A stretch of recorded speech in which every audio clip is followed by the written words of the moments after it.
जो मकसद है कि ये बजट जिस सूरत हाल में पेश किया गया है वो एक एक्स्ट्रा ऑर्डिनरी सिचुएशन पूरे मुल्क में है और पूरे मुल्क में जो हालात हैं उसके पसे मंजर के बाद एक लिमिटेड रिसोर्सेज हैं सारे प्रोविंसेस को, और सारे प्रोविंसेस ने और पाकिस्तान के लिए अपने अपने इलाकों में जो डेवलपमेंट थी इस बार उसकी कुर्बानी दी। जो मैं समझता हूं कि ये एक सबसे बड़ा एक जज्बा था कि हम उस जज्बे के तहत हमने अपने मुल्क के बारे में ज्यादा सोचा और हमने जो है वो कहा कि डेवलपमेंट इंशाल्लाह ताला ये हम बाद में भी कर लेंगे। तो एक्स्ट्रा ऑर्डिनरी हालात में पेश किया गया जिसमें चीफ मिनिस्टर साहब और उनकी पूरी टीम जो है उन्होंने उस बजट को देखते हुए उन्होंने ये इस बार डेवलपमेंट का थोड़ा कट लगाना पड़ा और सब प्रोविंसेस में मैंने कहा जिसे लगाया तो उस चैलेंजेस की वजह से ये पेश हुआ है। सर काफी चीजें वो लास्ट स्पीकर होने का नुकसान ये होता है कि सारे मिनिस्टर्स बोल चुके हैं, हर कोई अपने अपने डिपार्टमेंट की बात कर चुका है, तो मैं कोशिश करूंगा किसी भी रिपीटेशन में मैं ना जाऊं। पहले तो मैं बात करूंगा अपने महकमे की। दो महकमे जो है इस वक्त मेरे पास मौजूद हैं, एक है इंफॉर्मेशन, एक है ट्रांसपोर्ट। उसके बारे में मैं कुछ बताऊं कि हमने क्या क्या किया है। सर मीडिया मॉनिटरिंग और जो मीडिया मॉनिटरिंग होती है उसमें इलेक्ट्रॉनिक मीडिया हो गई, प्रिंट मीडिया हो गई, और आजकल जो सबसे बड़ा एग्रेसिव मीडियम्स है वो है सोशल मीडिया।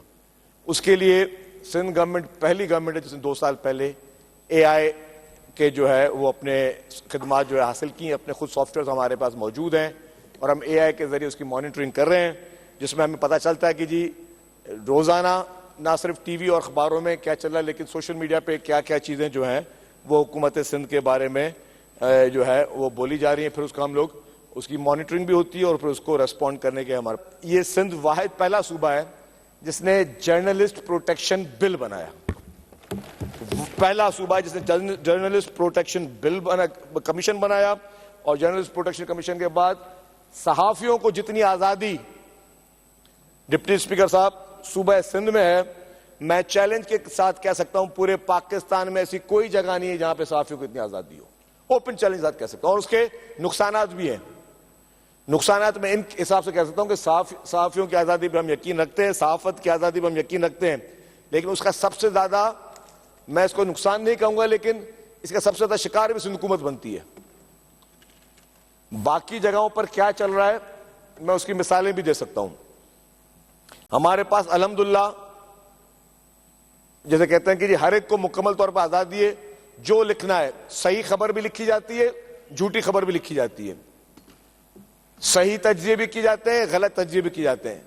अपनी मंशा पर रोजाना काबीना में तब्दीलियां हो रही होती हैं, अपनी मंशा से कभी किसी को कौन सा मिनिस्टर बना देते हैं, कल कभी किसको चीफ मिनिस्टर बनाते हैं, तो रोजाना ही साफी कर रहे हैं, लेकिन हमारे पास कदर नहीं है उसके। मैं अगर कंपैरिजन में पंजाब की एक मिसाल दे दूं आपको, एक मशहूर टीवी चैनल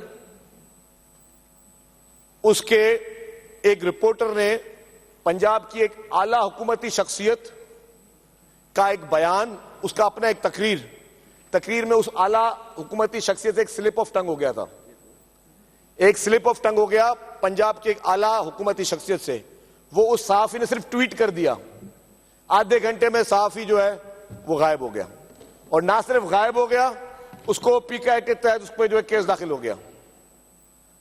मैं आपको ये मिसाल बता रहा हूं, ये चंद माह पहले की बात है। पंजाब में एक सहाफी ने एक आला हुकूमती शख्सियत की एक तकरीर का जिसमें स्लिप ऑफ टंग थी उसको उस पर उसने जो एज इट इज उसको अपने ट्वीट किया, उसको अपनी जो है उसको गिरफ्तार किया गया, उस पर PK एक्ट हुआ, आखिर में उस टीवी चैनल ने माफी मांगी तो फिर उसको छोड़ा गया।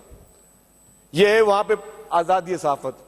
और हमारे पास रोजाना जो चल रहा है, लेकिन ठीक है हम उस क्रिटिसिज्म को बर्दाश्त कर लेते हैं। हम कभी भी हम सोच भी नहीं सकते कि ख्वाब ख्याल में कि हमने खुदा न खासा कभी किसी सहाफी को तनकीद का निशाना बनाना या सहाफी पे कभी PK एक्ट लगाना, लाके कानून वो शवाहिद मौजूद है। ये है पाकिस्तान पीपुल्स पार्टी और सिंध हुकूमत का जो बड़ा दिल और बड़ा जज्बा। आप देखें कि माजी में भी जितनी भी मीडिया ट्रायल्स पीपुल्स पार्टी के हुए, बदतरीन मीडिया ट्रायल्स पीपुल्स पार्टी के हुए, पीपुल्स पार्टी के खिलाफ बदतरीन घिनौनी साजिशें हुई, लेकिन पीपुल्स पार्टी ने कभी भी किसी मीडिया हाउस से झगड़ा नहीं किया। किसी मीडिया हाउस के साथ कोई तलखी नहीं की, क्योंकि हम डेमोक्रेटिक लोग हैं, हम डेमोक्रेसी समझते हैं। लेकिन मेरी एक गुजारिश जरूर होगी कि जो आज के पहले सिर्फ सहाफी होते थे, टीवी चैनल्स पे बैठकर तबसरे होते थे, अब वो जो हमारे यूट्यूबर्स भी हैं जो रोजाना बैठकर अपनी मर्जी से मन घड़त स्टोरियां रोजाना 10-10 आ रही होती हैं, फेसबुक पे, इंस्टाग्राम पे, ट्विटर पे, पॉडकास्ट, पता नहीं कौन अपनी मर्जी से क्या कह रहा है। मेरी गुजारिश होगी कि आपको जो बोलना है बोले, लेकिन तस्दीक के साथ बोले, बगैर तस्दीक के ना बोले। आपको इख्तियार पूरा है कि आप तनकीद कर सकते हैं, लेकिन आपको इख्तियार ये नहीं कि आप अपनी मन घड़त स्टोरियां बनाएं। तो ये मेरी गुजारिश होगी। लेकिन सर फिर भी ये पहला सूबा जिसने मैंने कहा कि जर्नलिस्ट प्रोटेक्शन कमीशन बिल बनाया जिसमें हमारे सहाफियों को प्रोटेक्शन के लिए अल्हम्दुलिल्लाह ये सिंध गवर्नमेंट को क्रेडिट जाता है। सर ने सिंध इंफॉर्मेशन कमीशन बनाया, ये भी पाकिस्तान का पहला सूबा है जिसने सिंध इंफॉर्मेशन कमीशन बनाया ताकि राइट ऑफ इंफॉर्मेशन हर शख्स को मौजूद है। सर हमने रिसेंटली 1.5 साल 2 साल हुए एक पॉलिसी एक बनी पूरे पाकिस्तान में फिल्म और ड्रामा बनाने की। पूरे पाकिस्तान में एक पॉलिसी बनी जिसमें पंजाब गवर्नमेंट ने भी बजट रखे, सिंध गवर्नमेंट ने भी बजट रखे, सबने प्रोजेक्ट्स बनाए। सर मैं तवज्जो चाहूंगा थोड़ी, उसमें सर सिंध हुकूमत ने अपनी पहली एक मूवी बनाई जिसका नाम था मेरा लियारी। सिंध हुकूमत ने पहली फिल्म बनाई जिसका नाम था मेरा लियारी। सर वो मूवी 5.25 करोड़ रुपए में बनी, वो मूवी 5.25 करोड़ रुपए में बनी। उस पर भी एक पंजाब के यूट्यूबर ने कहा कि जी 20 करोड़ रुपए में मूवी बनी और 10-15 करोड़ रुपए हम खा गए। टोटल 5.25 करोड़ की मूवी बनी मेरा लियारी। पहली किसी भी हुकूमत की पहली मूवी थी ये, और उसमें यूके के एशियन फिल्म फेस्टिवल में वो मूवी गई, पहली मूवी आपकी। टोरंटो फेस्टिवल में वो मूवी जा रही है, कनाडा में अक्टूबर में लग रही है, ब्लैकबर्न फेस्टिवल में जा रही है 9 जुलाई को, लंदन में फिर एक और फेस्टिवल जा रही है, अभी अरोड यूनिवर्सिटी में, IBS अकेडमी में और बाकी काफी जगहों पे लगी। और हम टीवी ने वो फिल्म अभी हमसे खरीदी भी है। तो सिंध हुकूमत का पहला प्रोजेक्ट जो मेरा लियारी है वो मैं आपको बता रहा हूं कि नैरेटिव बेस्ड था। और जो लियारी के लिए ज़ाहिर लोगों ने लियारी के ऊपर कितनी नेगेटिव प्रोपेगेंडास किए, लेकिन लियारी की एक्चुअल स्टोरी जो वहाँ के गरीब बच्चों की स्टोरीज है, वहाँ पे खवातीन के लिए वुमेन एम्पावरमेंट पे जो स्टोरीज है, इस तरह बहुत सारी सिंध गवर्नमेंट जो है उसकी मूवीज और प्रोजेक्ट्स आ रहे हैं जो कि स्टेट ऑफ द आर्ट बन रहे हैं, नार्कोटिक्स पे बना रहे हैं, मुख्तलिफ चीजों पे बना रहे हैं। और अल्हम्दुलिल्लाह मैंने कहा कि ये प्रोजेक्ट एक ही दिन समझा कि शुरू हुए पंजाब में और सिंध में। अल्हम्दुलिल्लाह सिंध के इस वक्त उसमें 50% प्रोजेक्ट्स रेडी हैं, रेडी टू लॉन्च हैं, और बाकी जगहों पे अभी काफी उसमें टाइम लगेगा। तो ये मैं बताना चाह रहा था कि ये सिंध गवर्नमेंट का इंफॉर्मेशन डिपार्टमेंट ये सारे काम कर रहा है।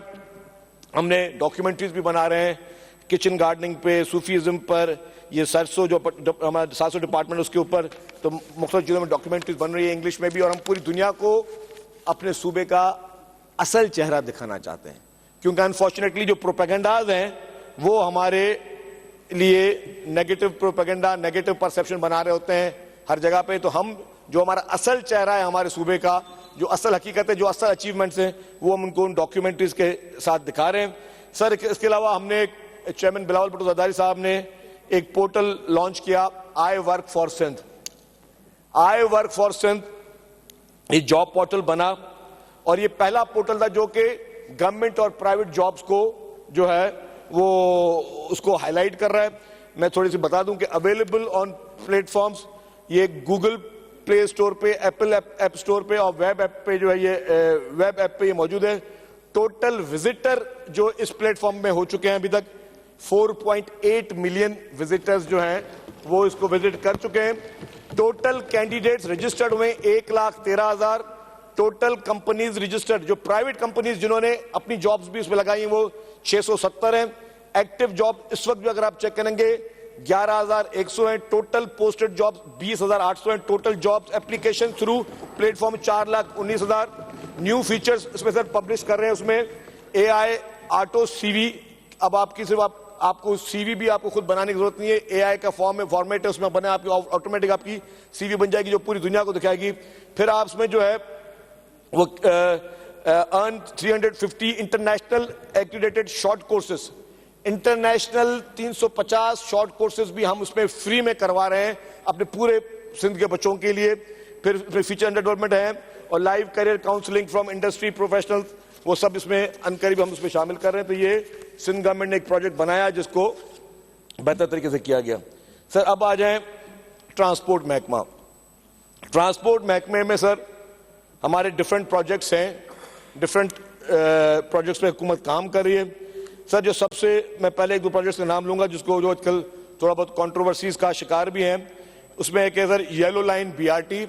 Yellow line BRT world bank के साथ हम बना रहे हैं और इसमें इस वक्त 3 कंपोनेंट्स पे काम चल रहा है। जाम सादिक ब्रिज टाइम से पहले कंप्लीट हो चुकी है, ब्रिज का पार्ट 2 इस वक्त बन रही है और ये भी कराची के शहरों के लिए, जिसको अब हमने नाम रख दिया ताज अदर ब्रिज, क्योंकि जाम सादिक ब्रिज अभी टूट रही थी तो वो जो बराबर हमने बनाई वो ताज अदर ब्रिज जो है वो तैयार हो चुकी है।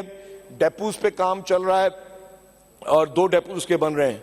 सर रिसेंटली इस पे एक वाकया हुआ, उसमें थोड़ी वो तफसील दूंगा कि वहां पे एक पीडी साहब थे, उन पीडी ने एडवांस पेमेंट्स की थी।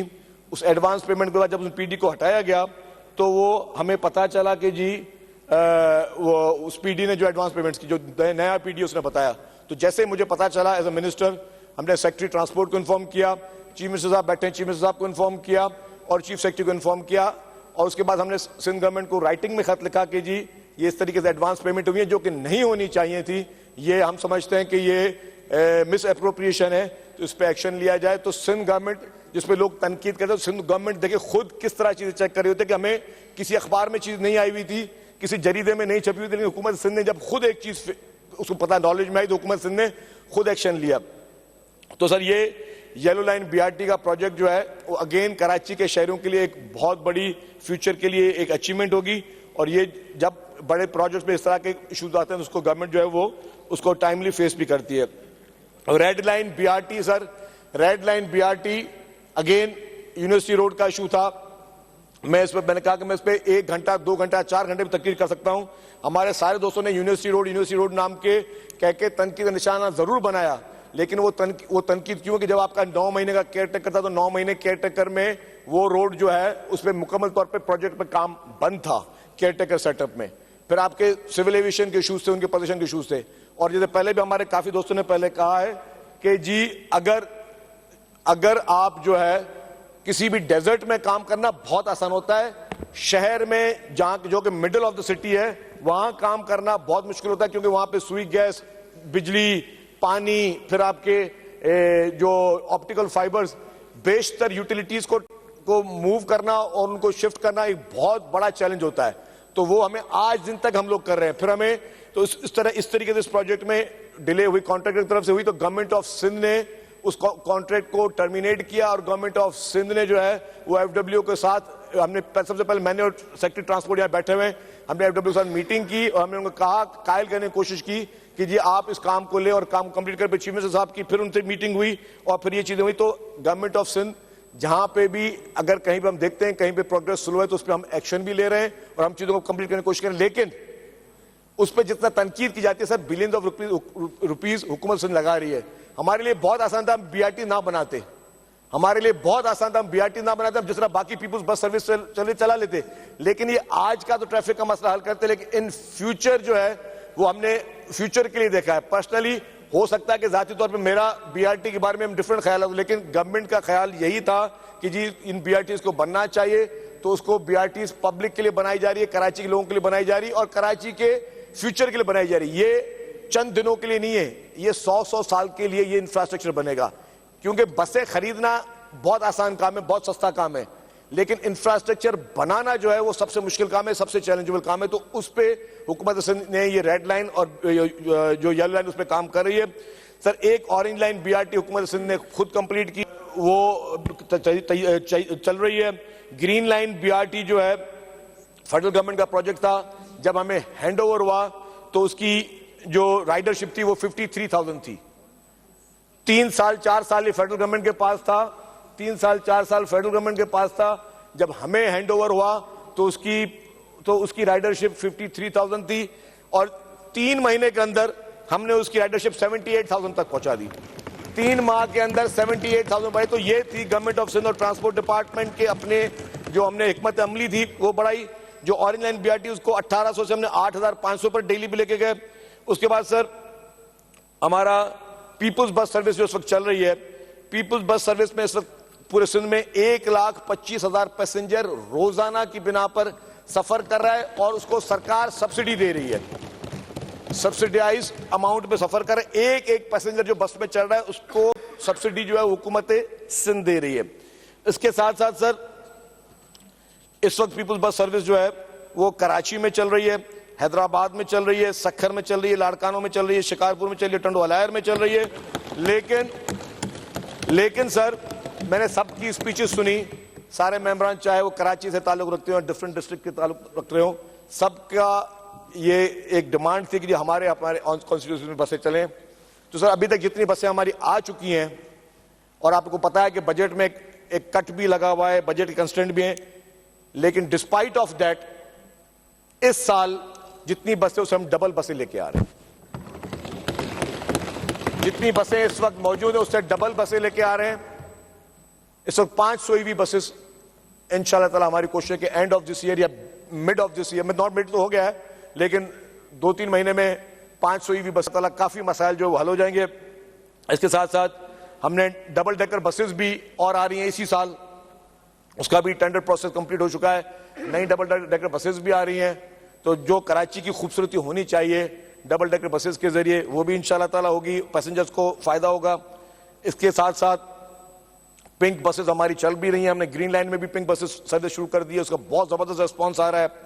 और अल्हम्दुलिल्लाह जब ये प्रोजेक्ट ये पिंक बसेस का था तो ये पूरी दुनिया ने उसको सराहा, मैं सिर्फ पाकिस्तान की बात नहीं कर रहा, पूरी दुनिया ने सराहा, उसकी मैं 10 दफा बातें कर चुका हूं, ज्यादा दोबारा टाइम नहीं लूंगा उसका।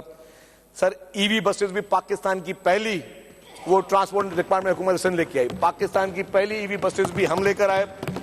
और सर पिंक स्कूटीज, एक दोस्त ने तकरीर की, उस दोस्त ने कहा कि यार सिर्फ 1000 पिंक स्कूटीज आपने दिए हैं, सिर्फ 1000 पिंक स्कूटीज दिए हैं।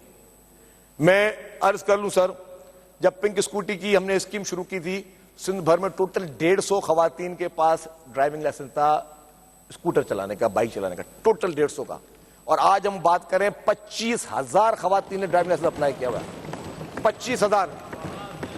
इशू सिर्फ ये स्कूटर देना नहीं है सर, इशू क्या है, इनकलाब लाने का, और इनकलाब आ चुका है। इस वक्त शिकारपुर, खैरपुर, सक्कर, हैदराबाद, कराची, सिंध के हर गांव गोट में वो वालदैन, वो मर्द हजरात, वो भाई, वो शौहर जो अपनी बीवी को, अपनी बेटी को, अपनी बहन को बोलते थे तुम गाड़ी नहीं चला सकती, आज वो खुशी से उनको बाइक चलाने की ट्रेनिंग दे रहे हैं और ट्रेनिंग सिखा रहे हैं। ये होता है इनकलाब। और अल्हम्दुलिल्लाह वो इनकलाब आ गया है। इस साल हम और मजीद बाइक्स भी खरीदे। और मैंने एक और बात भी कही, मैंने कहा क्योंकि अभी तक सबके पास लर्नर लाइसेंस या परमानेंट लाइसेंस आ जाए, मैंने कहा कि अगर 1 लाख खवातीन के पास भी परमानेंट लाइसेंस होगा तो उनको स्कूटर देना हमारी जिम्मेदारी। और किस तरह देते हैं फिर हम उसको हम पे छोड़ दें, चाहे उसके लिए जितने वसाइल सरकार से हासिल हुए सरकार से वसाइल हासिल लेंगे, अगर सरकारी वसाइल कम पड़ गए तो प्राइवेट सेक्टर को भी हम इन्वॉल्व करेंगे। लेकिन ये इनकलाब है ये, और ये इनकलाब सूबा सिंध ने शुरू किया जो कि विमेन एम्पावरमेंट की हमेशा बात करता रहा है। शहीद बेनजीर भुट्टो साहबा ने जो वुमेन एम्पावरमेंट का जो एक बुनियाद डाली है, उसको पीपुल्स पार्टी का हर वजीर, हर एमपीए, हर एमएनए, हर सेनेटर, हर शख्स, सबके जहन में एक ही चीज, हम किस तरीके से इनकलाब को आगे लेकर आए। तो इस तरीके से हम ईवी स्कूटर्स के जरिए, सिर्फ स्कूटर्स का नहीं है, और उसमें क्रिटिसिज्म भी आ रहा है कि ठीक है भाई किसी लड़की ने ले लिया, उसका भाई बाइक चला रहा है, हमने मना किया है। हमने कहा है सेक्रेटरी ट्रांसपोर्ट, हमने इनको कहा है कि जी आप ट्रैफिक डिपार्टमेंट को कहें जहां पे मर्द चलाता हुआ नजर आए तो उस बाइक को आप जब्त करें, आप उसको इंपाउंड करें। लेकिन ठीक है, मैंने जब कोई अच्छा काम करने जाते हो तो तकलीफें आती हैं, लेकिन उन तकलीफों की वजह से आप अच्छा काम कभी नहीं छोड़ते हो, काम आपने जारी रखना है क्योंकि आपकी नीयत ठीक है सर। तो सर, और इस बार इसी महीने इंशाल्लाह ताला आफ्टर बजट जो हमारी एक नई स्कीम जो हमने पहले भी अनाउंस की हुई है, ईवी टैक्सी स्कीम, हुकूमत की गवर्नमेंट ओन पहली ईवी टैक्सी स्कीम भी आ रही है, जिसमें नॉर्मल टैक्सीज भी होंगी और खवातीन ड्राइवर और खवातीन पैसेंजर के लिए पिंक टैक्सीज भी इंशाल्लाह ताला आपको, मैं समझता हूं कि एक महीने डेढ़ के अंदर वो भी आपको खुशखबरी मिल जाएगी। सर, इसके साथ जो हमारे बाकी महकमे, मैं थोड़ा उस पर आऊंगा, SRB सिंध रेवेन्यू बोर्ड, अल्हम्दुलिल्लाह उसने अपनी परफॉर्मेंस शो की है। पाकिस्तान की मैं समझता हूं कि बेस्ट परफॉर्मेंस अगर है तो सिंध रेवेन्यू बोर्ड की है। टैक्स कलेक्शन में भी उन्होंने रिकॉर्ड किया है। और एफबीआर के भी सारे रिकॉर्ड उन्होंने तोड़ दिए सर। एफबीआर की ग्रोथ है सर 10%, एफबीआर की ग्रोथ है 10%, एसआरबी की ग्रोथ है 24%।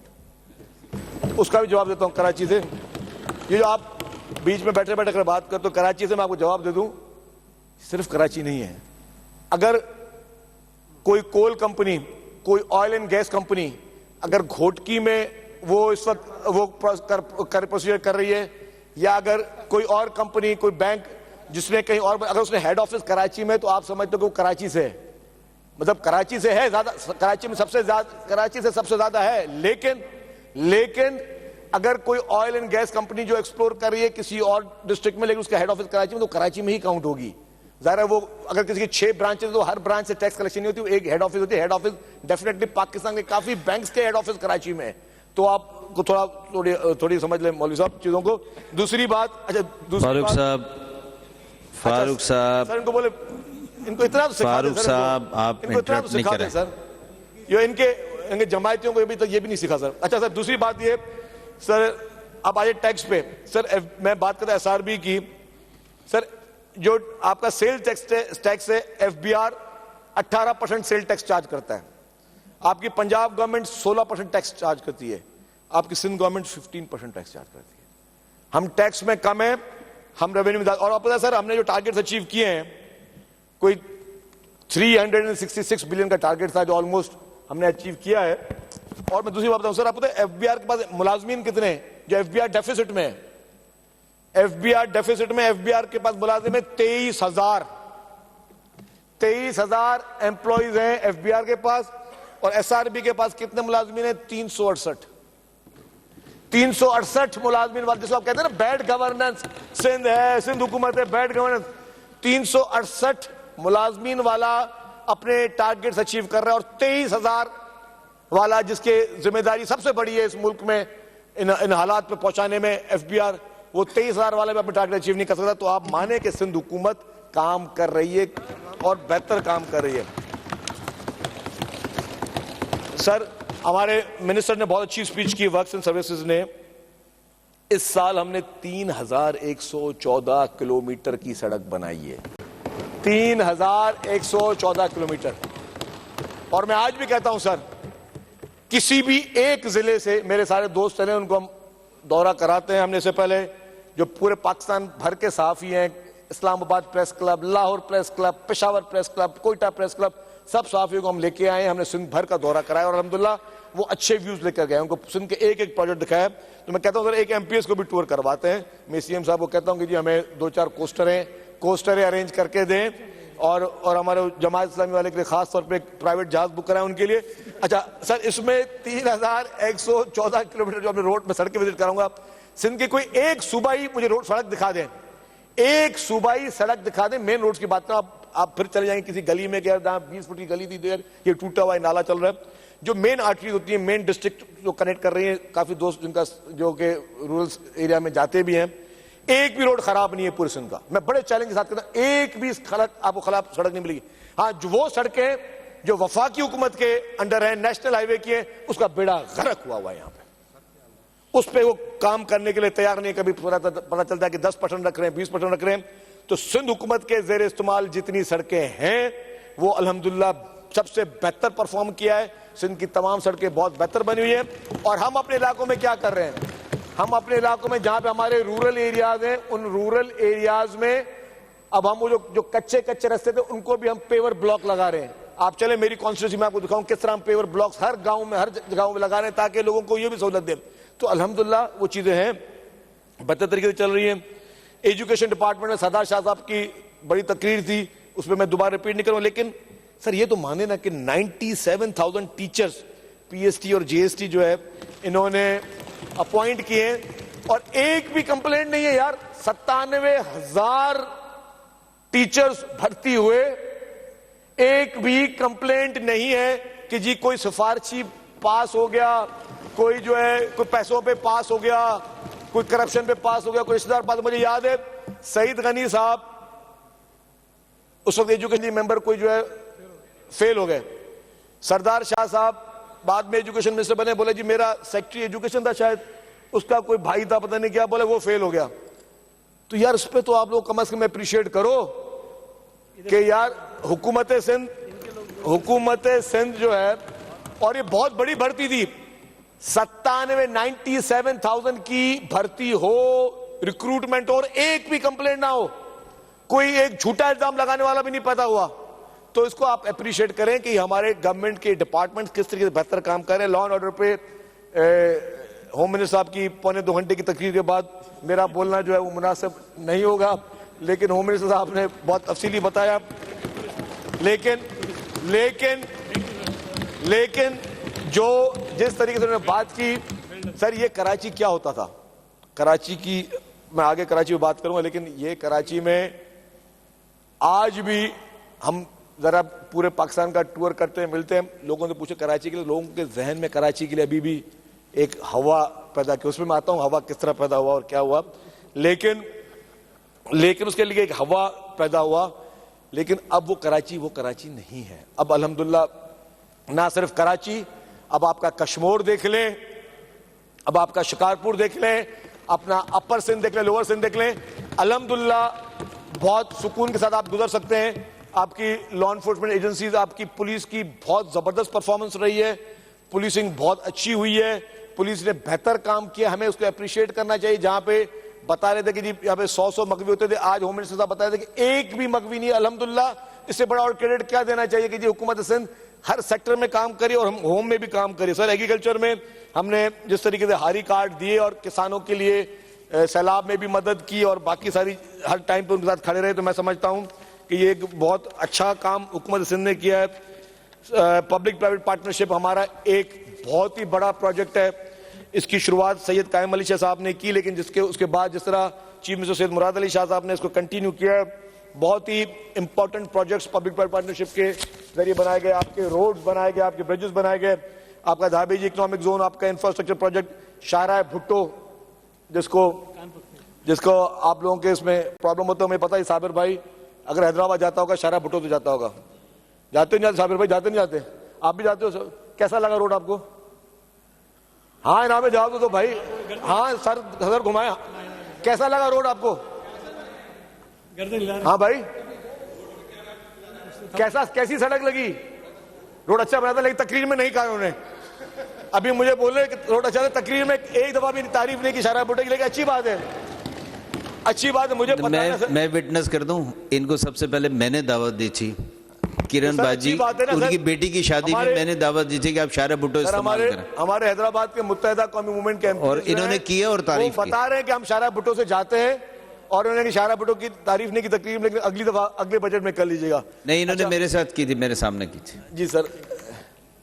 अच्छा सर, तो मैंने कहा कि ये अच्छा, फिर ये M5 जो आपके M5 और M9 को मिलाने वाला लिंक रोड है, वो भी इंशाल्लाह इसी साल कंप्लीट हो रहा है। ये एक और बहुत बड़ी अचीवमेंट है। आपकी नबी सर वेजीआर की पाइपलाइन जो पब्लिक प्राइवेट पार्टनरशिप है वो कंप्लीट हो रही है। आपका हैदराबाद मीरपुर का पुराना रोड, उस पर साबिर भाई 10 दफा आ चुके हैं, वो रोड भी स्टेट ऑफ द आर्ट बना है, वो भी पब्लिक प्राइवेट पार्टनरशिप का पहला प्रोजेक्ट था सिंध का। फिर आपका जो है Karachi Thatta dual carriageway public private partnership का प्रोजेक्ट था। जिरक मुलाकात ब्रिज थी, 4 रीजनल ब्लड सेंटर्स हैं कराची, जामशोर, शहीद बनीजराबाद, सक्खर में, जो कि बहुत state of the art blood centres, वो भी पब्लिक प्राइवेट पार्टनरशिप में बने। अपकमिंग प्रोजेक्ट्स में आपके घोट की कंदकोट ब्रिज है, 3 कंसेशन एग्रीमेंट साइन किए इन्होंने अभी रिसेंटली फॉरेस्ट डिपार्टमेंट में, जिसके बाद सिंध गवर्नमेंट जो है वो आपके कार्बन क्रेडिट्स में भी शेयर होल्डर होगी और आपकी फॉरेस्टेशन बढ़ेगी। जब फॉरेस्टेशन बढ़ेगी तो आपके माहौल भी बेहतर होगा। तो इस तरीके से सर NED का टेक पार्क, उसका कंसेशन साइन हो गया है, मार्बल सिटी बन रहा है, कराची पोर्ट से लेके कयूमाबाद, यार ये प्रोजेक्ट तो आप लोगों ने जिक्र ही नहीं किया, सबसे बेहतर प्रोजेक्ट बन रहा है कि पूरा 90% एलिवेटेड प्रोजेक्ट है सर। कराची पोर्ट से लेके कयूमाबाद तक 16 किलोमीटर है, जिसमें से 90% सारा एलिवेटेड होगा। सोचिए एलिवेटेड, वो भी पब्लिक प्राइवेट पार्टनरशिप में प्रोजेक्ट शुरू हो चुका है, उसका इफ्तिताह भी चेयरमैन बिलावल भुट्टो ज़रदारी साहब कर चुके हैं। और सर इसकी इतनी अच्छी पब्लिक प्राइवेट, सर आपस में बात करें, मेरी बात भी नहीं सुन रहे।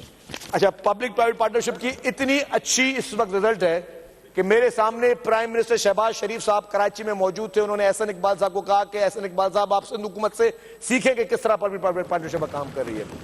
और इस बार फाइनेंस मिनिस्टर साहब ने भी अपनी तकरीब में अप्रिशिएट किया है। तो सर जिस चीज को पूरा पाकिस्तान अप्रिशिएट कर रहा हो, जिन प्रोजेक्ट्स को, लेकिन हमारे अपने भाई नहीं कर रहे।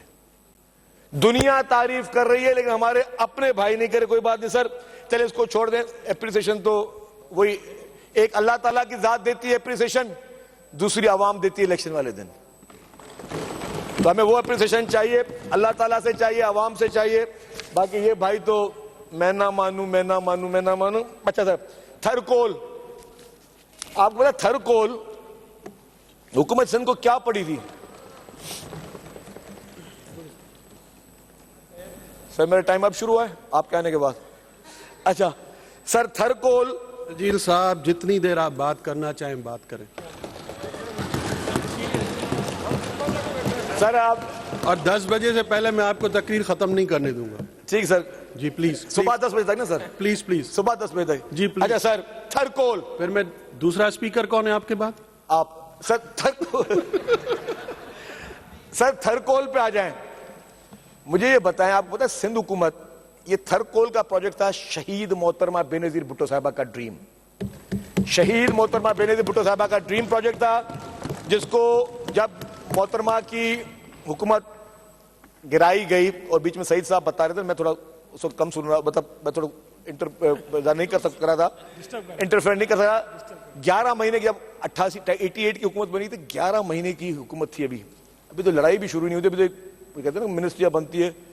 मरहूम इमरान फारूक साहब के मुझे वो शेर याद है नेशनल असेंबली के फ्लोर पे, गजब किया जो तेरे वादे पे एतबार किया, 11 माह तक कयामत का इंतजार किया। वो मार्शल के बाद पहली दफा हुकूमत बनी थी, 11 माह में उनको कयामत नजर आ गई और वोट ऑफ नो कॉन्फिडेंस ले आए थे, लेकिन अल्हम्दुलिल्लाह वो वोट ऑफ नो कॉन्फिडेंस नाकाम हो गया। तो खैर, तो जब बात ये हो रही थी कि मोहतरमा की हुकूमत जब डिसॉल्व की गई तो मियां नवाज शरीफ साहब की हुकूमत आई और उन्होंने थरकोल के प्रोजेक्ट को शेल्फ कर दिया।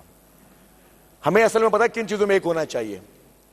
ये जितने भी दोस्त बैठे हुए हैं, ये पीटीआई वाले दोस्त हमारे आपस में बात कर रहे हैं, वो भी बैठे हैं, जमायत वाला दोस्त तो मतलब अल्लाह करे यहाँ देख ले, बाकी हमारे ये मुत्तहिदा के जितने दोस्त बैठे हैं, हमें एक चीज पे एक होना चाहिए कि देखें, सियासी इख्तलाफात चलते रहेंगे, सियासी चपकलिशें चलती रहेंगी, नजरियाती इख्तलाफ भी चलते रहेंगे, लेकिन सिंध की जहां पे तरक्की है ना, सिंध की तरक्की, इस पे हम सबको एक होना चाहिए। सिंध की तरक्की पे हमें एक होना चाहिए और ये ना समझें यार, मैं बताऊं, ये ना समझें कि जो अगर कोई भी इशू है तो उसमें आपने अगर वो कराची से रिलेटेड नहीं है तो वो उस पर आपने बात नहीं करनी। मैं आपको बताऊं, सिंध का हर इशू कराची से रिलेटेड है। सिंध की हेल्थ, सिंध की एजुकेशन, सिंध का पानी, सिंध का बिजली, सिंध की गैस, हर इशू कराची से रिलेटेड है। तो अपने आप को आइसोलेशन में ना डालें। आपको जहां जहां पे प्रोग्राम्स करने, हम आपको अपने साथ आंखों पे बैठा के, सर पे बैठा के, कंधों पे बैठा के ले चलेंगे। हमने पहले भी ये किया, अब भी ये करेंगे। बराए मेहरबानी इन इश्यूज पे आप पीछे नहीं हटा करें। तो सर, जब मोहतरमा बेनजीर भुट्टो साहिबा शहीद ने थरकोल का प्रोजेक्ट शुरू करने की कोशिश की तो उनकी हुकूमत चली गई। फिर हुकूमत जो है उसमें जो है मियां नवाज शरीफ साहब की हुकूमत है, पीएम उन्होंने हुकूमत प्रोजेक्ट शेल्फ कर दिया। केटी बंदर का प्रोजेक्ट भी मोहतरमा शुरू करना चाह रही थी, वो भी शेल्फ कर दिया गया। फिर जब 2008 में पीपुल्स पार्टी हुकूमत आई तो मर्द हुर प्रेसिडेंट आसिफ अली जरदारी साहब ने उस प्रोजेक्ट को जिंदा किया और चीफ मिनिस्टर सैयद कायम अली शाह साहब थे, उनको ये टास्किंग दी गई कि इस प्रोजेक्ट को मुझे बनाना है। जब प्रेसिडेंट साहब बात करते थे तो लोग बोलते थे जब मोहतरमा नहीं बना सकी तो जरदारी साहब बैठे, वो कैसे बना सकेंगे। और प्रोजेक्ट बन गया अल्हम्दुलिल्लाह। और उस प्रोजेक्ट में इस वक्त 3960 मेगावाट बिजली पैदा हो रही है रोजाना। और वो बिजली कहां जा रही है?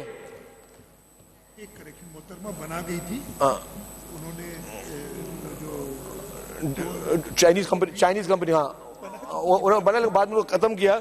अच्छा, 3960 मेगावाट बिजली प्रोड्यूस हो रही है। और बिजली कहां जा रही है? वो मेरे पास नहीं आ रही भाई, वो हैदराबाद में टंडोजाम में, टंडो अलायार में नहीं जा रही, वो नेशनल ग्रिड में जा रही है।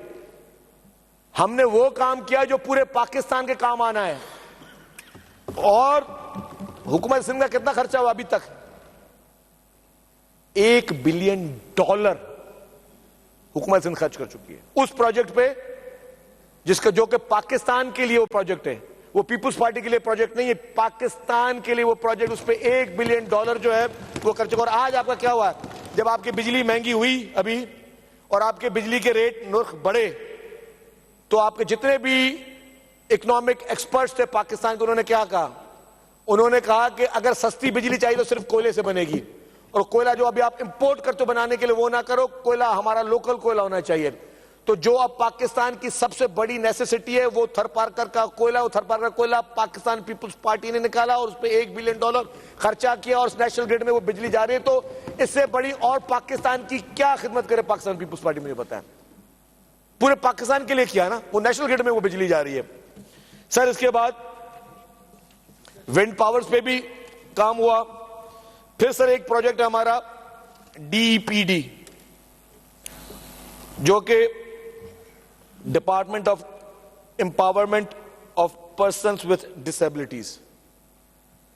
सर मैं कहता हूं पाकिस्तान में किसी सबसे बड़े में बड़े मुनाफिक शख्स को भी पूरा पाकिस्तान विजिट करवाएं, आंख बंद करके कहेगा कि यार वाकई सिंध ने तारीखी काम किया है, और क्रेडिट जाता है चीफ मिनिस्टर साहब को।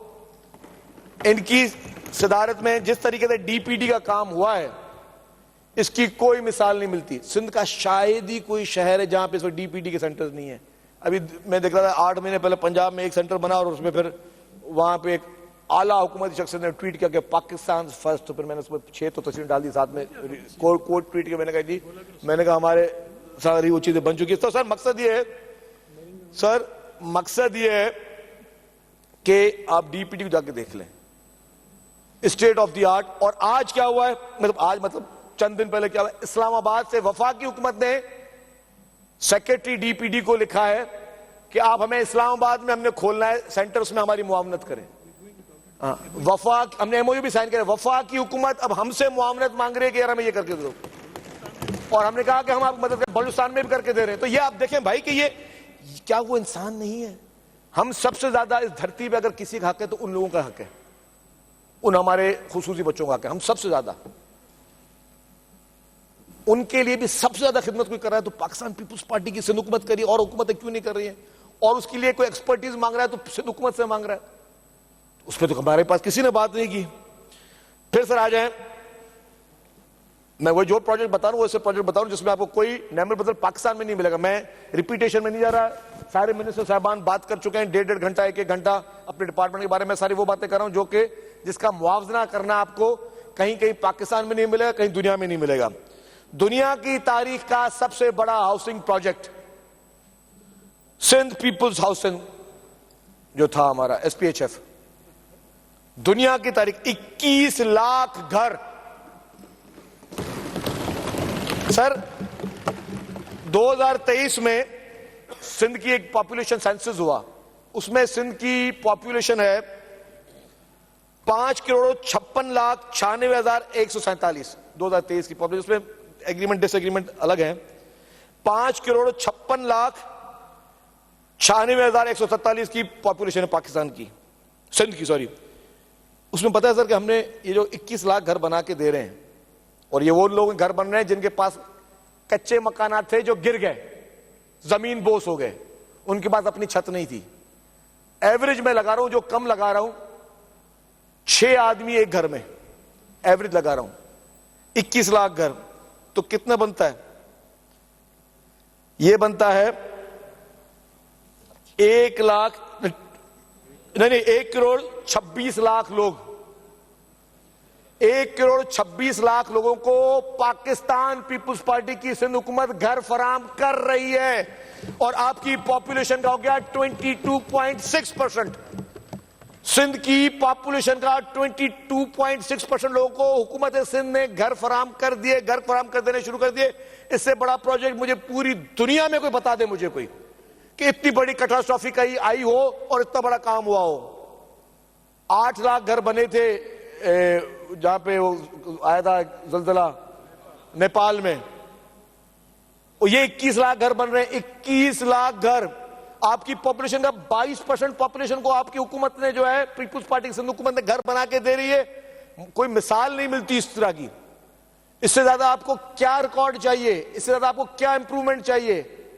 और कितनी बड़ी बात है कि 22% आबादी आपकी जो है वो बाकी लोगों के पास अपने घर हैं, बाकी स्कीमें भी चल रही हैं, लेकिन ये तो कंफर्म श्योर शॉट है जिसका ऑडिट आपके वर्ल्ड बैंक ने किया, जिसका ऑडिट आपके पाक फौज ने किया, जिसके आपके तमाम इदारे मिलकर उन्होंने सर्वे किया था, federal government, provincial government, world bank, different donor agency, जिसके जो दुनिया के चंद काफी मुमालिक ने उनको जो है वो सर्टिफिकेट दे दिए और उन सब लोगों ने आपको सर्टिफाई किया कि this is the best project और उसमें आप 22% पॉपुलेशन को आप घर दे चुके हो। इससे बड़ी और क्या नेमत होनी चाहिए, इससे बड़ी और क्या खिदमत होनी चाहिए।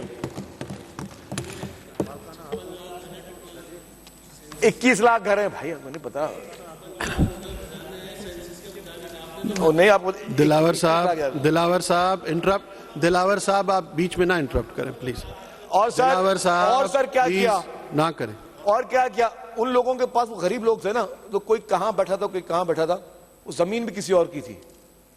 हुकूमत सिंध ने कहा, चेयरमैन बिलावल भुट्टो ज़रदारी साहब ने अहकाम जारी किए कि इन लोगों को घर का टाइटल भी दो, घर की मालकाना हुकूक दो, और मालकाना हुकूक किसको दो? घर के मर्द को नहीं, घर की खातून को दो। और हुकूमत सिंध ने उनको सनदें दी, उस घर की खवातीन को वो मालकाना हुकूक दिए। इससे बड़ी वुमेन एम्पावरमेंट, इससे बड़ी और क्या खिदमत हो सकती है? सर सॉलिड वेस्ट पे नासिर शाह साहब ने बताया और अच्छी बात की, हमारे इरिगेशन मिनिस्टर ने भी ये कहा कि सारी तकरीरें हुई लेकिन उसमें कहीं पे भी किसी ने कचरे की बात नहीं की। तो इसका मकसद है कि कचरा उठ रहा है, इसका मकसद है कचरा साफ हो रहा है। तो सॉलिड वेस्ट काम कर रही है, जाहिर है कहीं अभी भी गुंजाइश होगी। हमने खुद भी कहीं पे देखा है, तो एक स्वीपिंग स्टेटमेंट नहीं देंगे, हमने खुद भी देखा है, लेकिन बहुत बेहतरी है। सक्खर में, लाड़काना में, हैदराबाद में, कराची में, जहां जहां सॉलिड वेस्ट काम कर रहा है वहां बहुत बेहतरी है, बेहतरी हो रही है। सर सॉलिड वेस्ट के बाद रेस्क्यू 1122 उसका भी किसी ने जिक्र नहीं किया। स्टेट ऑफ द आर्ट आपकी एम्बुलेंसेज, और एम्बुलेंसेज को आप कंपैरिजन कर लें कुछ दूसरे सूबों से भी, जो फैसिलिटीज इन एम्बुलेंसेज में है। मैं नाम नहीं लेना चाहता भाईजान, आपकी पार्टी के एक रहनुमा मशहूर फेडरल मिनिस्टर साहब, उनको तकलीफ हुई, वो उस 1122 में गए और उन्होंने फिर तारीफ की कि यार जबरदस्त एम्बुलेंस थी। तो मैं आपको बता रहा हूं, कभी कोई बात मान भी लिया करो, हम ये दिखाने के लिए करें, लेकिन बता रहा हूं कि कौन कौन फैसिलिटी करे। एक हमारे किसी ने कहा कि किसने स्पीच की थी, एनआईसीवीडी की बुराई की और बोला एनआईसीवीडी में आज तक सरकार कोई एक भी एमपी एनआईसीवीडी नहीं किया होगा। किसने की थी? आपके किसी एक एमपी ने की थी? उसने की। तो भाई मैंने बताया, मैं खुद रात को 4 बजे वहां एनआईसीवीडी गया था और इस वक्त भी 4 स्टंट डले हुए हैं, अल्लाह ने बचाया और हैदराबाद के एनआईसीवीडी ने बचाया। तो ऐसे बात ना करें, मुझे पता दोस्तों कुछ कम होता है उस तरह की बात करते। फिर सर आ जाए हेल्थ डिपार्टमेंट। हेल्थ डिपार्टमेंट पे मैं हर साल एक काम करता हूं, थोड़े 2 मिनट सर उसमें भी लूंगा। हेल्थ डिपार्टमेंट में सर फिर मैं मुकाबला करूंगा पूरे पाकिस्तान का, मैं शहरों का मुकाबला नहीं करूंगा, पूरे पाकिस्तान का मुकाबला करूंगा। सर हेल्थ डिपार्टमेंट में जो सब सिंध को दिल खोल के गालियां देते हैं, सिंध सूबे को तनकीद करते हैं, रात को 8 बजे भी शुरू होती है तनकीद, तो यूट्यूब पे भी शुरू होती है, सिंध हुकूमत बुरी हुकूमत, गंदी हुकूमत। वो जो गंदी बुरी हुकूमत है ना सिंध हुकूमत, उसके एनआईसीवीडी में सर अभी तक जो है 47,40,941 पेशेंट आए हैं। 47,40,941, जिसमें सिंध सूबे के हैं 41,84,950 पेशेंट, आजाद कश्मीर से 3,782 पेशेंट, बलूचिस्तान से 3,86,968 पेशेंट, गिलगित बल्तिस्तान से 3,516 पेशेंट, खैबर पख्तूनख्वा से, भाईजान मोबाइल छोड़ दो, खैबर पख्तूनख्वा से वो जो जहां पे आपने सेहत कार्ड बांटे हुए हैं ना, 42,637 पेशेंट 3 साल की मैं बता रहा हूं डेटा, मेरे पास साल का भी था, मैंने कहा बहुत ज्यादा टाइम भी लूंगा, मैंने 3 साल का कंबाइन करके बता रहा हूं आपको। 42,637 पेशेंट खैबर पख्तूनख्वा के यहां पे आए, और बड़े भाई के जो कि जहां सबसे ज्यादा तरक्की, जो स्विट्जरलैंड बना हुआ है, अमेरिका बना हुआ है, लंदन बना हुआ है, पंजाब से 1,19,088 पेशेंट 3 साल में सिर्फ एनआईसीवीडी में आए हैं भाईजान। ये आपके बुरे सूबे की जो सूबा बिल्कुल बेकार परफॉर्मेंस दे रहा है, उसमें दिल का इलाज कराने के लिए, और पता है कि हार्ट पेशेंट को तो मैं समझता हूँ कि यार इतनी इमरजेंसी होती है, लेकिन उनको पंजाब में कोई या बाकी जगहों पर हॉस्पिटल नजर नहीं आई, केपीके में नजर नहीं आई, बोलते हैं हमें सिंध में एनआईसीवीडी में इलाज करवाना है। एसआईसीवीडी इसी तरीके से पूरा डेटा में उसमें ज्यादा नहीं जाता। फिर तो एसआईयूटी, इस एसआईयूटी में 6,73,605 पेशेंट जो हैं उनका इलाज हुआ। मैं सर सिंध के नहीं पढ़ता, बाकी सूबे पढ़ता हूं। खैबर पख्तूनख्वा से 5,476 पेशेंट एसआईसीवीडी में, सॉरी इसमें एसआईयूटी में आए, सॉरी मैं थोड़ा वो एसआईसीवीडी पढ़ रहा था, अब आ रहा हूं एसआईयूटी में। एसआईयूटी में अब एसआईयूटी में अफगानिस्तान से 2,475 पेशेंट आए यहां पे, अफगानिस्तान से आपकी एसआईयूटी में। आजाद कश्मीर से 1,582 पेशेंट, बलूचिस्तान से 31,447 पेशेंट, फाटा से 2,956 पेशेंट, गिलगित से 2,284 पेशेंट, खैबर पख्तूनख्वा से 15,840 पेशेंट और पंजाब से 28,483 पेशेंट एसआईयूटी में इलाज करवाने हैं आपका। फिर आ जाए गंबट, सुना गंबट का नाम? गंबट में पंजाब से जिन लोगों की ट्रीटमेंट हुई है 11,23,415 पेशेंट गंबट में, 11,23,415 पेशेंट पंजाब से। खैबर पख्तूनख्वा से 4,60,641 पेशेंट, गिलगित से 6,37,583 पेशेंट, आजाद कश्मीर से 118 पेशेंट, ओवरसीज से मुल्क से बाहर से 29 पेशेंट। तो सर ये मुझे बताएं, टोटल 11,84,519 पेशेंट जो है वो गंबट हॉस्पिटल से, वो पहले वाला मैंने कर चुका था। टोटल ये पेशेंट, आज मुझे ये बताएं कि ये हॉस्पिटल्स जिसको हुकूमत सिंध चला रही है, हुकूमत सिंध खराजात उठा रही है, और ये किसी का शनाख्ती कार्ड नहीं चेक कर रही कि कौन से सूबे से आए हो, और पूरा पाकिस्तान इलाज कराने के लिए सिंध में आ रहा है। तो इस पे आप लोगों में से किसी ने कोई दो लफ्ज नहीं बात किए कि यार अल्हम्दुलिल्लाह आपको फख्र होना चाहिए कि आपका सूबा, हमारा सूबा ऐसा है, पूरा पाकिस्तान इलाज कराने के लिए हमारे सिंध सूबे में आ रहा है, पूरा पाकिस्तान। इस तरीके से लिवर ट्रांसप्लांट गंबट भी है। फिर मेरे पास बहुत सारे हॉस्पिटल के डेटा मैं नहीं पढ़ रहा, मैं कॉपी दे दूंगा इन सबको। सर ये 15-20 हॉस्पिटल का जिक्र है, और हर हॉस्पिटल में पूरे पाकिस्तान से लोग इलाज कराने अल्हम्दुलिल्लाह, जहां पे पाकिस्तान पीपुल्स पार्टी की सिंध हुकूमत है वहां पे आ रहे हैं। सर मैं स्कीमों के नाम नहीं लूंगा, बहुत सारी स्कीमें कराची की हैं, बहुत सारे प्रोजेक्ट कराची के, कुछ 45-40 नाम मेरे पास लिखे हुए हैं, क्योंकि आप लोगों का भी टाइम ज्यादा हो गया है। जो हॉस्पिटल, जो चीजें बन चुकी है। सर मैं बात करूंगा कराची के इश्यूज पे। मैंने काफी अपनी तकरीर को खुद ही एडिट कर दिया सर, आप लोगों को सबकी टाइम का मैंने अंदाजा देखा है। सर कराची के जो इश्यूज हैं, कराची का सबसे बड़ा इशू क्या है? अभी मैं बीच में सुना था, बीच में मुहिमें चल रही थी, फिर कहा गया जी कराची, तो कराची दुबई था, हमें याद नहीं है, जो हमसे पहली जनरेशन कराची दुबई था। दुबई से लोग तालीम हासिल करने कराची आते थे, अरब कंट्री से लोग तालीम हासिल करने कराची आते थे। हम लोग अगर जिन जाम शोरों की यूनिवर्सिटीज में पढ़े हैं, वहां पे आज भी इस यूनिवर्सिटी में एक हॉस्टल जिसका नाम है इंटरनेशनल हॉस्टल, नाम सुना होगा साबिर साहब आपने, इंटरनेशनल हॉस्टल। वहां पे सिर्फ और सिर्फ ये फलस्तीन और अरब कंट्रीज के लोग, यूएई, ओमान, कतर, यहां से लोग आते थे। कराची दुबई था। कराची की तबाही शुरू कब से हुई?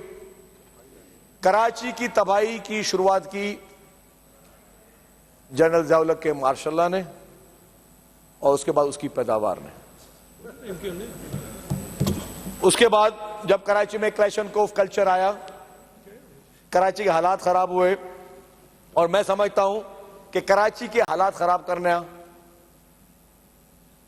इंटरनेशनल साजिश भी हो सकती है। हमें संजीदगी, अभी मैं कोई इल्जाम तराशी की तरफ नहीं जाऊंगा, बहुत सारे मुकाबले हो गए ना यहां पे अभी तक। मैं समझता हूं बजट स्पीचें कम हुई है, माजरत के साथ, किसी भी साइड की मैं बात कर रहा हूं। हमने मुकाबलेबाजी ज्यादा की है कि किस तरह एक दूसरे को नीचा दिखाना है। मुझे इनको किस तरह झुकाना है, इन्होंने मुझे किस तरह झुकाना है, हमने इनकी बातें किस तरह करनी है, हमने किसकी बातें क्या करनी है। सर कराची के साथ एक डायलेमा रहा है और पूरे सिंध के साथ रहा है। सिंध के साथ सबसे बड़ी साजिश क्या की गई, सिंध पाकिस्तान का इंडस्ट्रियल हब था और नेचुरल चीज थी, क्योंकि कराची का आपका पोर्ट था, आपकी तमाम इंडस्ट्रीज को, और आज भी हालात बेहतर हो रहे हैं। तो मुझे पर्सनली पता है, मेरे दोस्त जो इंडस्ट्रियलिस्ट हैं वो इस वक्त पंजाब से, इस्लामाबाद से इंडस्ट्रीज शिफ्ट करना चाह रहे हैं सिंध में, कहने के यार क्योंकि हमारा फ्रेट बहुत, डीजल महंगा हो गया, हमारा फ्रेट बहुत महंगा पड़ता है, हमें यहाँ इंडस्ट्रीज बनानी है। यहाँ सोची समझी साजिश के तहत यहाँ से इंडस्ट्रीज जो है मूव की गई। आपकी कोटड़ी से इंडस्ट्रीज, आपके बड़े बड़े इंडस्ट्रियलिस्ट मूव किए गए, आपके हैदराबाद से मूव किए गए, आपके नूरियाबाद को सन्नाटा किया गया, आपकी कराची से इंडस्ट्रीज मूव की गई। वो एक बहुत बड़ी सोची समझी साजिश थी। उस साजिश का हिस्सा क्या था, मैं उन नामों पे नहीं जाता, लेकिन अगर वो कहते हैं कि 2+2 करेंगे, सामने आ जाएगी चीज कि कौन साजिश का हिस्सा था। और साजिश क्या थी, साजिश ये थी कि जी यहां से हमें खत्म हो जाए सारी चीजें। अब उसमें क्या क्या फैक्टर्स बने, जाहिर है जब मैं इसको ऑनेस्टली बता रहा हूं, मैं तनकीद नहीं बता रहा, लेकिन मैं सिर्फ बता रहा हूं कि अगर 10-10 दिन शहर में हड़तालें चलेंगी, जब कोई गाड़ी मूव नहीं हो सकेगी, कोई फैक्ट्री में मजदूर नहीं आ सकेगा, जब फैक्ट्रियों में जिंदा मजदूरों को आगे लगा दी जाएंगी, जब यहां पे माहौल बिल्कुल वो गलत कर दिया जाएगा, तो ज़ाहिर है यहां से फ्लाइट ऑफ इंडस्ट्रीज हुई, यहां से इंडस्ट्रीज मूव हुई थी, यहां के हालात खराब किए गए। जिन जिन वाकयात का भी जिक्र किया गया, बड़े फख्र के साथ बताया गया कि जी पहले ये देखा था, ये हो जाता था, वो हो जाता था, ये अच्छी यादें नहीं है, ये बुरी यादें, ये चैप्टर क्लोज होने चाहिए, ये चैप्टर कतन तौर पे क्लोज होने चाहिए, और ये कोशिश होनी चाहिए कि आइंदा कोई सोचे भी नहीं कि इस तरह की चीज कर सके। मैंने कहा मुकाबलेबाजी के लिए 1000 मिसालें दे दूंगा। और हमारे दोस्त जिसने वो बातें की थी बोरी वाली, उसने कहा था कि उस दौर में कोई बात नहीं करता था।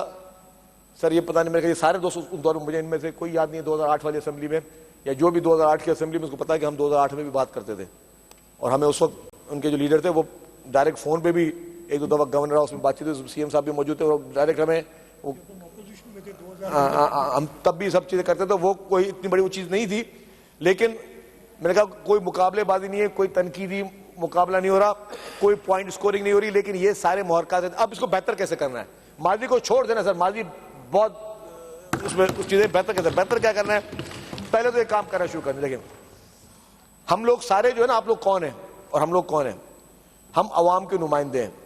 अभी हम किसी तरीके से भी बैठे नहीं, इस वक्त इस असेंबली के अंदर हम सारे अवाम के नुमाइंदे हैं, ठीक है। और इसमें हमें इस असेंबली में जो बैठे हैं, इस असेंबली को सुप्रीम बनाना है, इस असेंबली को सुप्रीम बनाना है आप लोगों ने। आप छोड़ देंगे माजी में क्या झगड़े हैं, क्या पॉलिसीज हैं, आपकी लीडरशिप की क्या पॉलिसी है, मेरी लीडरशिप की क्या पॉलिसी है, आपने पहले इस असेंबली को सुप्रीम बनाना है। और साथ साथ में आप इस सूबे के मार्केटिंग मैनेजर्स हैं, आप सारे जितने बैठे हैं इस सूबे के मार्केटिंग मैनेजर्स हैं। अगर रोजाना सुबह को 11:30 बजे मैं देखूं कि एक जमात जो है वो उठ के कराची में ये नहीं है, वो नहीं है, वो नहीं, रोजाना press conference, daily press conference, Karachi में पानी नहीं है, सड़कें नहीं है, ये टूट गया, वो टूट गया, वो चोर, वो डाकू। अगर ये काम डेली आप ये करते रहेंगे प्रेस कॉन्फ्रेंस में, कौन आएगा आपके पास इन्वेस्टमेंट करने के लिए, कौन आएगा आपके पास यहां सफर सैर सपाटा करने के लिए, कौन आएगा ये सारी चीजें करने के लिए, कोई नहीं आएगा। और इससे ये नहीं कि आपको इसमें कोई हुकूमत, अगर आप ये नहीं करोगे तो हुकूमत का फायदा करो, इसका मतलब आप अपने लोगों के साथ मुखलिस नहीं हो जिनके वोट लेके आप आते हो। अगर आप चाहते हो कि यहां पे कारोबार चले, अगर आप चाहते हो कि यहां पे होटल्स आबाद हो, अगर आप चाहते हो कि यहां का मजदूर को मजदूरी मिले, तो आपने इस शहर को, इस सूबे को अच्छा करके पेश करना होगा, हमें अच्छा करना होगा और आपको अच्छा करके पेश करना होगा। आपने सिर्फ इसके नुक्स निकालने बंद करने होंगे।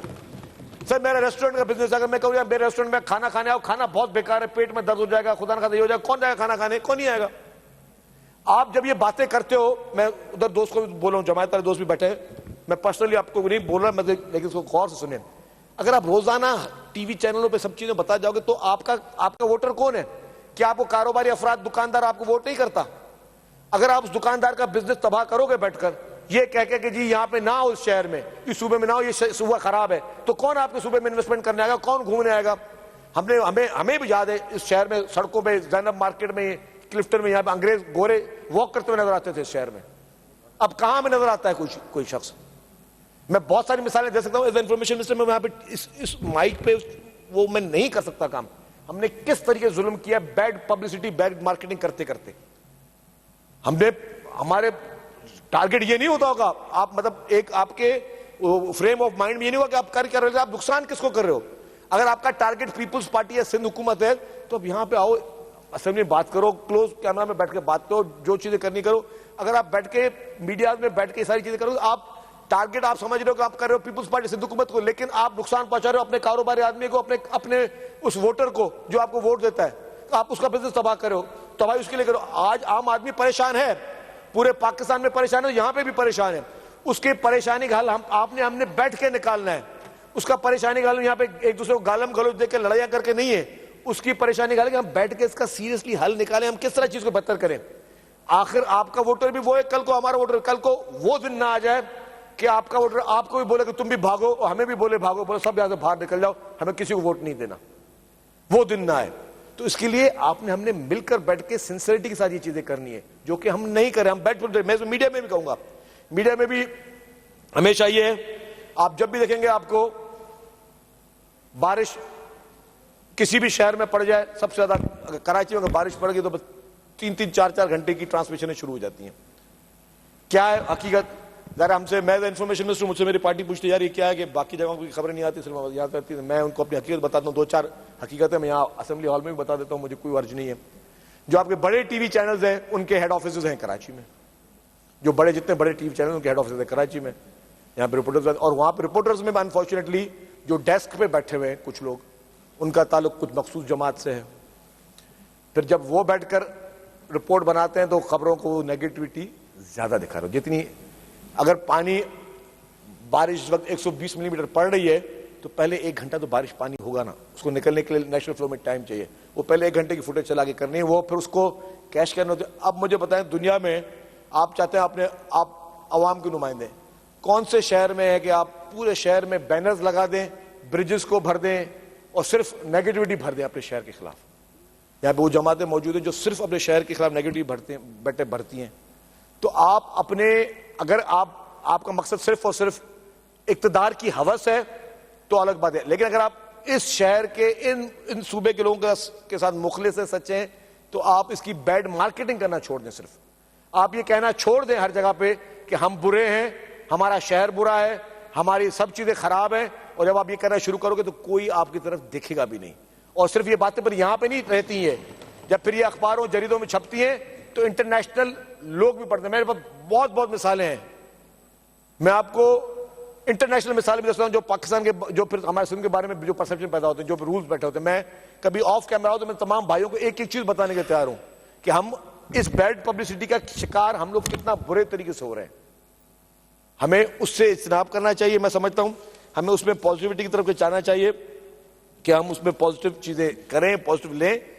आपको तनकीद करने का मुकम्मल इख्तियार है, तनकीद करें, लॉजिकल तनकीद करें, लेकिन तनकीद के तरीक़ेकार को देखें। आप मसाइल हम हल करने में करें। मैं कहता हूं बजट स्पीच में कितना अच्छा होता सर कि हर मेंबर बोलता कि जी ये इश्यूज है मेरे पास, ये एडवाइस है, ये सजेशन है मेरे पास।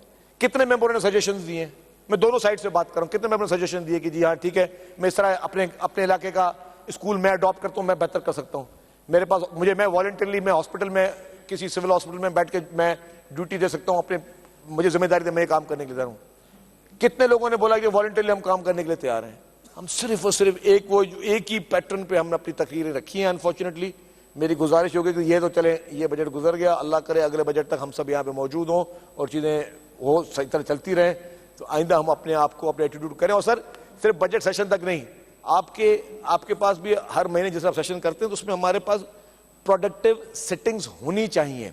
हम लोग इंगेज रखें, हर प्रोजेक्ट में आप लोग साथ चलें। मैंने आपको 10 साल पहले भी कहा था अगर आप लोग आए, आपको रेड लाइन पे ब्रीफिंग चाहिए, मैं आपको बैठ के 4-5 घंटे की ब्रीफिंग, जो चीजें मैं माइक पे कह सकता हूं, कोई चीज माइक पे नहीं कर, मैं एक एक चीज आपको ट्रांसपेरेंट तरीके से एक चीज बताने के लिए तैयार हूं। हर चीज आपको हम लोग वो शामिल करने तैयार। हम लोग आपको इंगेज रखना चाहते हैं कि आप इंगेज रहें, आप चीजों में साथ रहें हमारे, ताकि चीजें बेहतर हो। काफी लोगों ने मुख्तलिफ बातें की, हाँ जी। और इसमें एक हमारे दोस्त ने कहा कि जी यहाँ पे वो हैं सारे, कोई अपने बाप की वजह से बैठा है, कोई चाचे की वजह से बैठा है, कोई मामे की वजह से बैठा है। आपका भी नाम सबने खैर मुख्तलिफ लोगों के नाम लिए, लेकिन किसी ने ये नहीं बोला कि हमारी कृष्णा कुमारी सेनेट में कैसे पहुंची। नंगर पार्कर की कृष्णा कुमारी, जो कभी भारत में नहीं सोच सकते थे कि कभी उसको, अगर वो भारतीय शहरी होती तो उसको कोई अपर हाउस में बैठा था। किसी ने लालदीन का नाम नहीं लिया कि उसको हमने किस तरह पीपुल्स पार्टी टिकट दी, अनवर लालदीन का। मसरूर एहसन का नाम नहीं लिया। ये सईद गनी साहब पहले सेनेटर बने, मतलब आजिज धामरा साहब थे, ज्ञानचंद हमारे मैंगवाड़ थे थरपारकर से। इस तरीके से ग्रॉस रूट लेवल से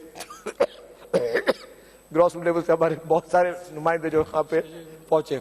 एक दोस्त ने बात की शीशा बैन की थी, कराची में शीशा चल रहा है, अच्छी बात की। अच्छा, हमारे पास दो उसूल हैं। अच्छा, मैं पर्सनली मैं भी इसके खिलाफ शीशा नहीं होना चाहिए, लेकिन सर ये इस्लामाबाद में शीशा चल रहा है। इस्लामाबाद में शीशा अलाउ है, जो कैपिटल है, फेडरल कैपिटल। कराची में शीशा चल रहा है, मैं मानता हूं चल रहा है, इलीगल मतलब छुपा के चल रहा है। यह फैसला किसने करना है कि यहां पे सिंध हाई कोर्ट ने कह दिया कि जी यहां शीशा नहीं चलना चाहिए, और हम चुप करके बैठ गए। इसीलिए मैंने देखा कि जी पंजाब में 19 ग्रेड का ऑफिसर सेक्रेटरी लग सकता था, सिंध में 19 ग्रेड का ऑफिसर सेक्रेटरी नहीं लग सकता था। वहां के लिए अलग कानून, यहां पे अलग कानून। अब शीशे की बात करें, मैं कहता हूं सारे दोस्त जाके देखें, इस्लामाबाद में बड़ी बड़ी 5 स्टार होटलों में शीशा चल रहा है, ओपन शीशा चल रहा है। यहां पे जो है वो शीशा जो है अलाउ नहीं है। तो सर ये ड्यूल स्टैंडर्ड्स बंद होने चाहिए। मैं चीफ मिनिस्टर साहब से गुजारिश करूंगा कि उस पर फैसला करें। ठीक है, यहां पे अगर इलीगल शीशे चल रहे हैं तो या तो उनको लाइसेंस दे दें आप, उनको लाइसेंस दे दें आप। मैं शीशे का कोई वो नहीं हूं सपोर्टर, ना मैं शीशा यूज करता हूं। मैं कल को पता चलेगी कि ये सारी तकरीर छोड़ के सिर्फ शीशे पे आ जाएगी, इन्होंने अपील की कि शीशा लीगलाइज करे।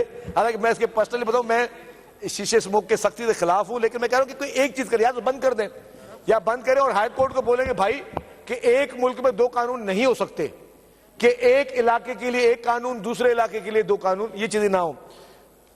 दूसरा, इंफ्रास्ट्रक्चर सेस टैक्स पे, यार आप लोग सारे बैठे हो वफाकी हुकूमत में, मेरी गुजारिश होगी कि ये इंफ्रास्ट्रक्चर सेस टैक्स जो हमारा पोर्ट पूरे कराची में, पूरे पाकिस्तान में एक कराची में है, 200 अरब से ज्यादा के पैसे आपके जो फंसे हुए हैं। कभी फेडरल गवर्नमेंट में आप लोग बैठ के बात कर लो, कभी 40% पानी की शॉर्टेज है सिंध में, उस पर बात कर लो, गैस की शॉर्टेज पे बात कर लो, बिजली की शॉर्टेज पे बात कर लो। वहां पे जो है वफाकी वजीर भी खामोश। हम सब ने एक होना पड़ेगा, हर सूरत में एक होना पड़ेगा। और ये आप वो कहते हैं कि कॉल और फैल में तजाद नहीं होना चाहिए, सिर्फ तकरीर के हद तक।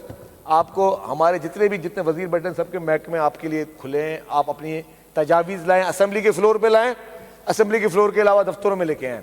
आपने मीटिंग रखनी है, स्पीकर साहब बैठे हैं, बेस्ट मीडिएटर हैं यहाँ पे, स्पीकर साहब बुला लें अपोजिशन को और गवर्नमेंट ट्रेजरी बेंचेस को, जो तजावीज़ात हैं उनको बैठाएं। हम मिलकर काम कर रहे हैं लोगों के लिए। हमने फिर इलेक्शन में किसको वोट मिलता है नहीं मिलता वो सब अल्लाह ताला के हाथ में और फिर आवाम के हाथ में, लेकिन हमें मिलकर हम कोशिश करें सूबे की बेहतरी के लिए। बाकी ये रवायती तकारीर जलसे, मतलब तकरीर और ख़ास जमायत वाले भाई खुदा के वास्ते तुम लोग जो है ना ये बैनर लगाना छोड़ दो। और रोज़ाना 11:30 बजे जो कराची की बैड पब्लिसिटी आप लोग शुरू करते हो ना, क्योंकि वो आपका नेटवर्क सबसे ज़्यादा मशहूर है, मुझे पता है।